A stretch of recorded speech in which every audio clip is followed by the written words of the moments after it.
कांग्रेस के वरिष्ठ नेता और मध्य प्रदेश के पूर्व मुख्यमंत्री कमलनाथ ने भारत जोड़ो यात्रा को लेकर राहुल गांधी के नेतृत्व की सराहना की। इसके साथ इन्होंने कहा कि राहुल गांधी साल 2024 के लोकसभा चुनाव में विपक्ष का चेहरा ही नहीं बल्कि प्रधानमंत्री पद का चेहरा भी होंगे। पीटीआई को दिए एक इंटरव्यू में उन्होंने कहा कि राहुल गांधी सत्ता की नहीं बल्कि जनता की राजनीति करते हैं। ऐसे नेता को देश के लोग खुद ब खुद सियासत पर बैठा देते हैं। कमलनाथ ने कहा कि दुनिया के इतिहास में 3500 किलोमीटर से अधिक की पैदल यात्रा किसी व्यक्ति ने नहीं की।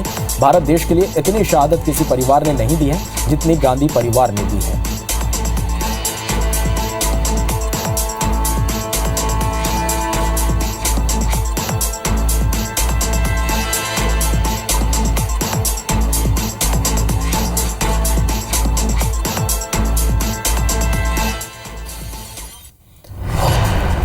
चलिए, कमलनाथ ने के बयान पर अब सियासत तेज हो गई है। रायपुर से खबर, राहुल को पीएम फेस बनाने पर अजय चंद्राकर का बयान सामने आया। कहा कि अभी देश में 20 साल वैकेंसी नहीं है।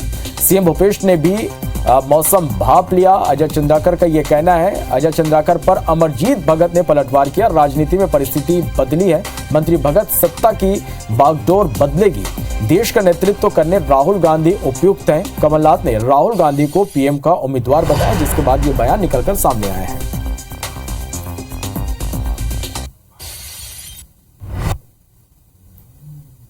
कमलनाथ जी वरिष्ठ राजनेता और काफी सीनियर पॉलिटिशियन हैं।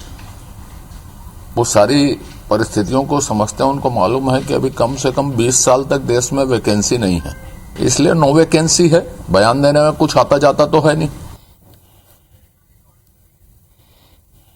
जिस प्रकार से जातिवाद और नफरत की राजनीति पूरे देश में फैलाई जा रही है, ऐसे समय में कन्याकुमारी से लेकर के कश्मीर तक भारत एक है जो हमारा नारा है, उसको वो जमीन यात्रा का जो परिणाम है वो राहुल गांधी जी के प्रधानमंत्री बनने के लिए एकदम रास्ता प्रशस्त हो रहा है।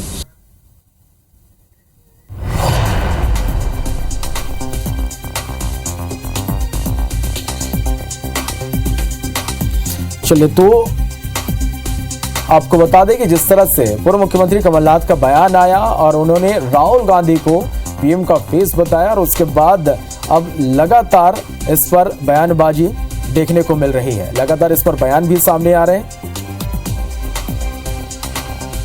अमरजीत भगत ने कहा कि देश का नेतृत्व करने राहुल गांधी उपयुक्त हैं।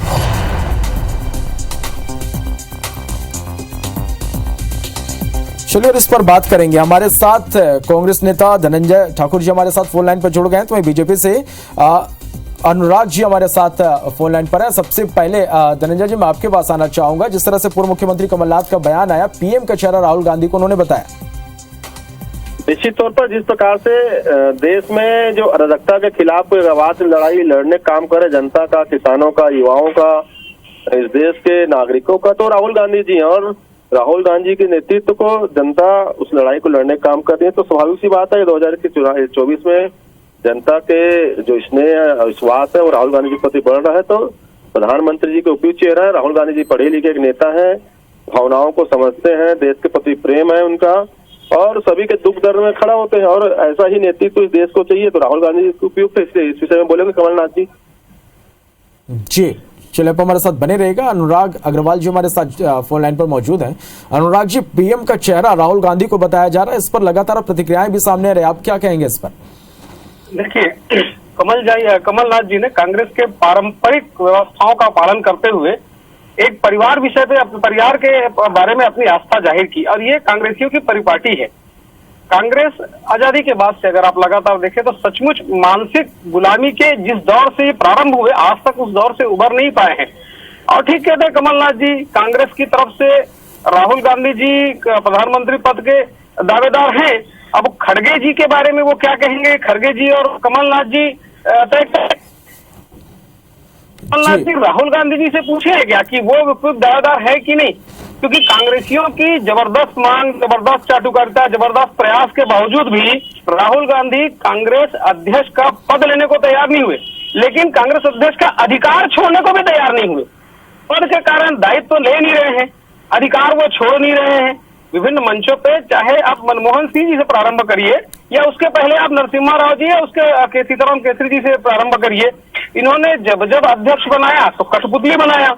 आज उसी परंपरा के तहत कमलनाथ जी ने सच बात कही थी जो भारतीय जनता पार्टी और जनता कहती थी कि आपने सिर्फ पुतला बनाया है, असल बागडोर तो गांधी परिवार के हाथ में ही रहेगी। कितनी दुखद बात है श्रवण जी, गांधी एक नाम होता था, गांधी एक आदर्श होता था, उस गांधी को ये ब्रांड बना दिए है और ब्रांड बना के ये सोचते हैं कि देश की जनता भी इनकी बातों पे आ जाएगी।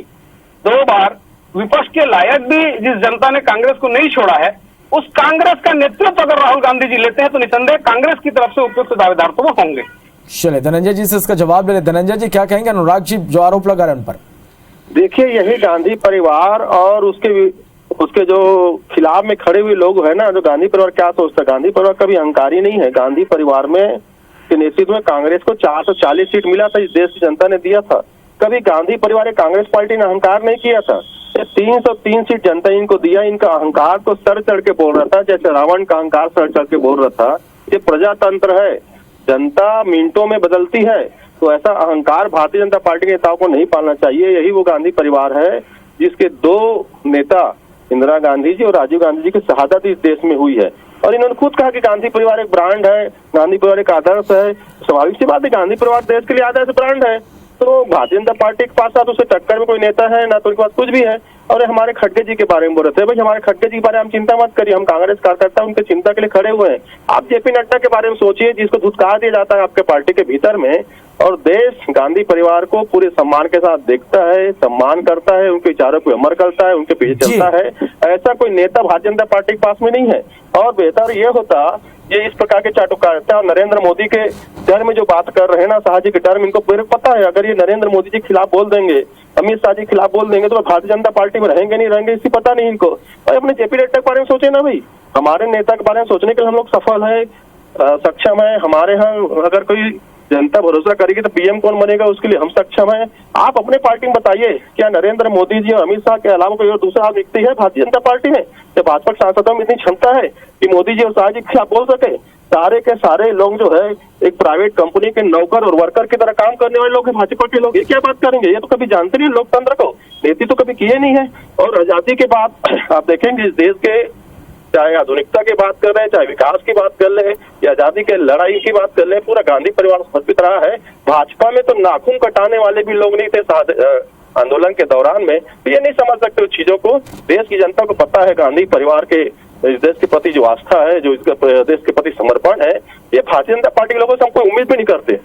जी अनुराग जी, देखिए, माननीय धनंजय जी ने कहा कि गांधी परिवार में या कांग्रेस में कभी अहंकार नहीं रहा। ये देश ने वो समय भी देखा है जब 10 लाख सिखों की हत्या के बाद एक वक्तव्य आया था कि बड़ा पेड़ गिरता है तो धरती हिलती है, और ये वक्तव्य राजीव गांधी जी की तरफ से आया था।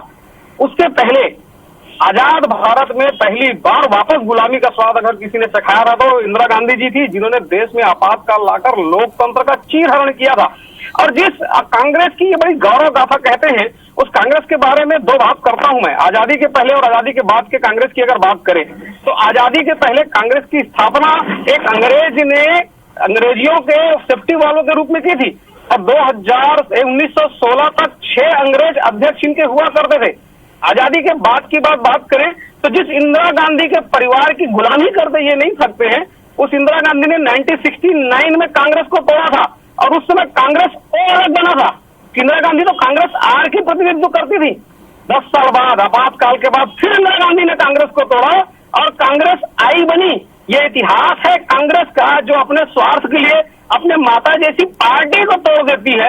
वो अगर बात करे लोकतंत्र की, वो अगर बात करे आदर्शों की, और धनंजय जी ने बहुत सही कहा कि अहंकार कभी किसी का नहीं चलता है, अहंकार टूटने में समय नहीं लगता है।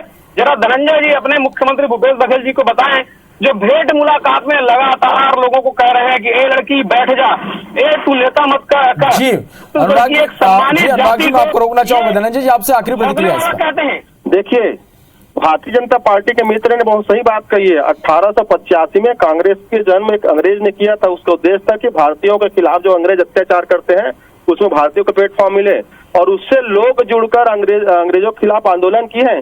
पर वो तो बताए, वो संघ जिसका स्थापना भारत के लिए ने किया था, वो अंग्रेजों की चाटुकारिता कर रहे थे, अंग्रेजों के लिए मुखबिरी कर रहे थे, स्वतंत्रता आंदोलन में शामिल होने के लोगों को रोकते थे, अंग्रेजों के जो हुकूमत है उसको सलाम करते थे। ये किस मुंह से बात करेंगे? कल भी फिरंगियों के साथ खड़े थे, आज फिरंगी हुकूमत कर रहे हैं और तानाशाही की बात करते हैं। इंदिरा जी ने जब आपातकाल लगा, संविधान सम्मत था, लोगों को पता था आपातकाल लगा, इमरजेंसी लगा है। नरेंद्र मोदी जी तो घोषित आपातकाल के रखे हुए हैं, न पत्रकार बोल सकता, न बुद्धिजीवी बोल सकता, न युवा रोजगार मांग सकता, न किसान आंदोलन कर सकते हैं, न महिलाएं बात कर सकती है। अगर जो इस सरकार के खिलाफ करे वो देशद्रोही कहलाता है, राष्ट्र विरोधी कहलाता है। तो अघोषित तानाशाही तो नरेंद्र मोदी की चल रही है, अघोषित आपातकाल भारतीय जनता पार्टी लगा कर रखा है। इंदिरा जी में दम था, क्षमता थी, इसलिए उन्होंने कानून सम्मत आपातकाल लगाया है, पर इनमें क्षमता ही नहीं है। ये तो तानाशाही चल रहे, हिटलर का प्रणाम करने वाले लोग हैं। आप दोनों का बहुत शुक्रिया हमारे साथ जुड़ने के लिए, इस तमाम बातचीत के लिए।